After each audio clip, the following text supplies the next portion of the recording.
I was thinking, not many people in this room today will actually have been born in Hastings, and I wondered whether you were, because you've certainly lived here a long time, haven't you? Yeah, definitely. So your whole life experience pretty much has been Hastings. Hastings, Bexhill, Fairlight, Eastbourne, kind of all over. I hope you've gone away a bit further than that sometimes. But, Yes, but living, Yeah, absolutely. So can you just give a quick couple of lines about who you are and what you do? Yeah. So I kind of mostly do kind of installation art. So I've been working with a lot of wood at the moment. So I like turning my drawings into huge versions of them.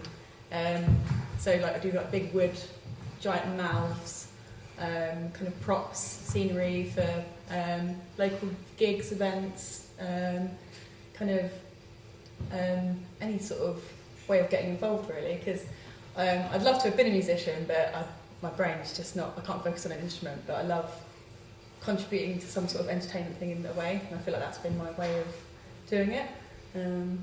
But yeah. I love the way you say you start, your drawings start, and they might start quite small in sketchbook, but actually you're always thinking on a massive scale, and you've always created beautiful, amazing, giant, fantastic creatures, and these amazing scenes just come out of your mind and you build them in real life. And you're based in Bexhill now, and you are an established artist. How have you found that journey from being a student at Hastings College through to a full-time artist? It was strange. When I first left uni, I didn't do art for months. I was focused. I was like, oh my God, I've got to pay my rent now. I've not got my student loan anymore. And I was just working and working. And it was actually working in a bar that got me wanting to do it again, because I loved watching. There was this guy that was putting on these rave events, and I was just like, this is great. And me and my friend Drew Copus, who I've done Coastal Currents with over the years, and we were like, let's do a show. I think we were both just sat in a bar, like drinking, and it was just like a mad sort of moment. And then that's when we put on Jungle Jam, which we held at Crowley's, and it was like a 3-day event where we just transformed the room into this psychedelic UV jungle.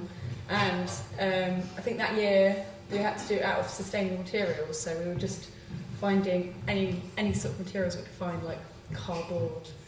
The venue let me use the basement as storage, so we were just full of all these art materials, and I don't think they were pleased at the end when I had to clear it, but yeah, we just found ways of creating these sculptures, and but that's what kind of fed the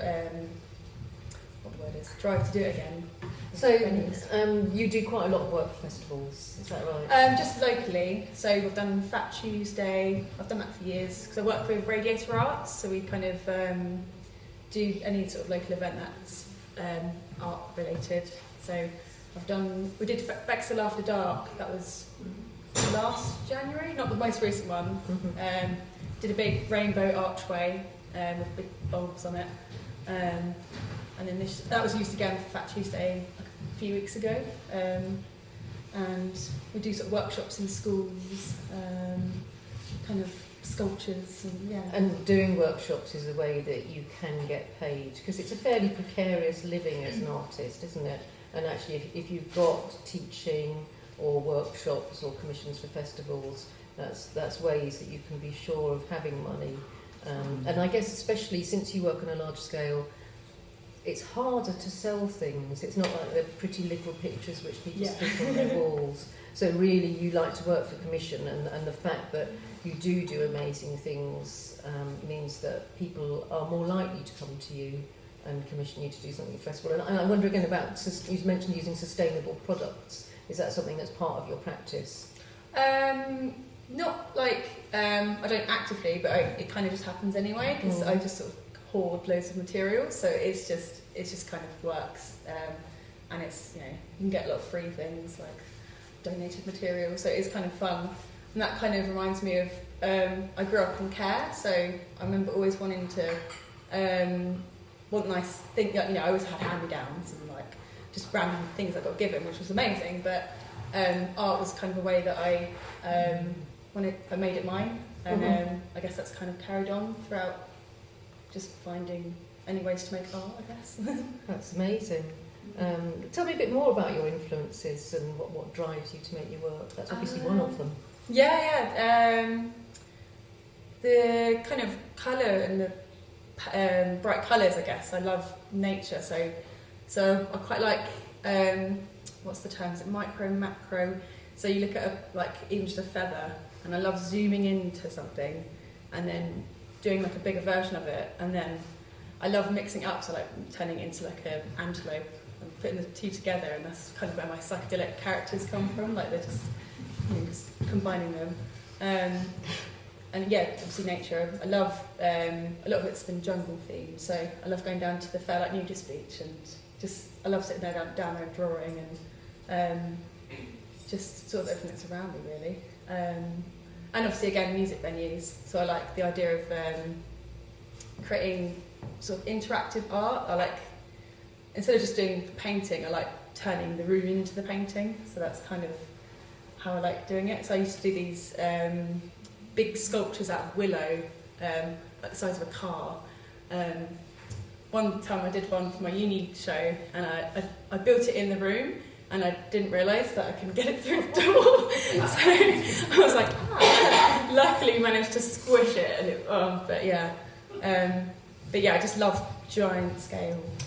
So really, engineering is part of your practice, isn't it? I mean, whether you've ever had any training for it or not, you're problem solving and you're working out how to create structures which are going to be relatively long lasting, at least for the life of a festival or an exhibition. And it's another part of being an artist, isn't it, that you don't necessarily think about. Yeah. It's rather than being a two-dimensional artist. So tell me about how you first got involved with Coastal Currents and the things that you've done as part of Coastal Currents. That was probably again through my friend Drew. He first organised an event called Urban Paradise, and I think it was just, Coastal Currents. I'm trying to think now. I'm pretty sure it was. Sorry, because I've done it for years, but it was with Drew. We used to do art shows together in pubs. Or like random buildings. I think we did one in the Labyrinth. It's like a bike workshop in Warrior Square. We did it underground, but we quite liked doing art shows in just wherever you find, really. And there's like this sort of community of people, and we just kind of got that same group to be like, right, let's do an art show, let's do a party, and we're both still doing it now. Like, I think we're planning on doing another one at some point, but I don't know, there's something about just rallying people together, like, I don't know, it's a bit like getting your mates to come down the park, but it's like, do an art show. And I guess if you're working with Coastal Currents or some of the other organisations around town, like Radiator Arts, it's a different way of working, isn't it? Because it is team building, it's not purely you driving something. Yeah. For one, hopefully there is a bit of a budget to help you, but there is an aim and an intention, and like, I don't know if you're doing things for Radiator Arts or for Fat Tuesday, there is basically a brief that you're working to, but there's a freedom for you to interpret it as well. And is that different? Do you find that different to just getting on and turning the Labyrinth into a crazy space? Yeah, I've been quite lucky with Radiator, actually. They give me a rough theme, but they kind of let me, because as an artist myself, they just kind of go, right, do that, make it a cake thing. It's quite a good company to work for. I guess we're saying with Coastal Currents, team is just like, just go for it. Like, I think we did the opening party, and we just turned it into a weird psychedelic space. No, it's definitely been a great platform working with Coastal Currents, like just meeting other artists as well, like over the nearly 10 years. It's just, I've met this whole community of crazy people from Hastings, like not just Hastings, but it's great. So you've been working as an artist for 10 years now. That's amazing. No, that's with Coastal Currents, nearly 10 years, but no, I guess I have.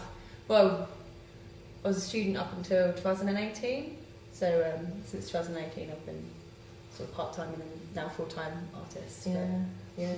And does it feel different now being a full-time artist, or do you feel that you're the same person? The only difference is, I guess back then I was a student. Is it freer?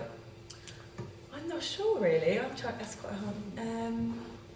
I kind of did what I wanted back then and then do now. But I don't miss doing essays at uni, but no, it's I think because I'm doing because I have to pay for my studio. It's like I've got to do it now. I've like go for it, but yeah, I'm not really sure.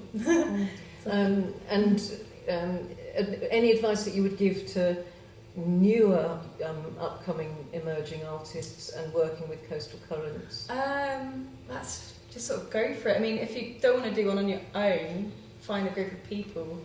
Kind of like with Drew and I, we just you just find ways of doing it. Like if you can't afford the materials, just go online. Like there's the Facebook give and takery. So many people are willing to give you things. Like it's amazing. I've had so many donated materials. And venues as well, like just like bars, they'll happily host you, like for free a lot of the time. So there's always ways. Like if you want to get it done, just go for it, and if it goes wrong, then do it again another time. Like it's just go for it really. And you seem to really enjoy that collaborative process as well. Yeah. You have your own vision and you can create something, but actually working with a team of artists is a rewarding way to work too. Yeah, definitely. And because it is International Women's Day, is there a particular woman that you would like to dedicate the day to today? There's I could name loads, but I wanted to do two. One was one of my friends who I went to college and uni with, and I work with now. My friend Charlotte Rose, or Charlotte Brooks is her name. She's just been like someone I've paired up with like over the years doing projects. She just we've both like learned mediums together, and she's just an illustrator. She did the Coastal Currents opening party with us as well. She's we kind of teach each other different mediums, but she's been amazing. And then the second one would be my foster mum, who's she's an artist, but she does it sort of for herself. Like she doesn't do it as a job, but like she used to teach an art class at the local youth club, and she was always so supportive of me. Like she bought me a sewing machine. She was just incredible. Like and as an artist herself, just inspiring women. That's fantastic. Yeah. So tell me, what plans have you got in the pipeline? I imagine with the summer coming up, there might be more festival programs. Yeah, at the moment, because I've just moved to a new studio at the ambulance station in Bexhill, so it's here at Bexhill, Beeching Road. So we're just sort of settling in there at the moment. We're just sort of building our studios up, so we're blank canvases. But no, I want to focus more on, because I've really liked working with wood, so I think I want to really focus on perfecting like wood and art together. So I think I like the idea of doing big signs, like crazy art signs, and again for festivals I love making giant wood creatures, so I think that's probably the path I'm going for at the moment. Fantastic. Yeah. Thank you very much, Claire. Lovely to talk to you.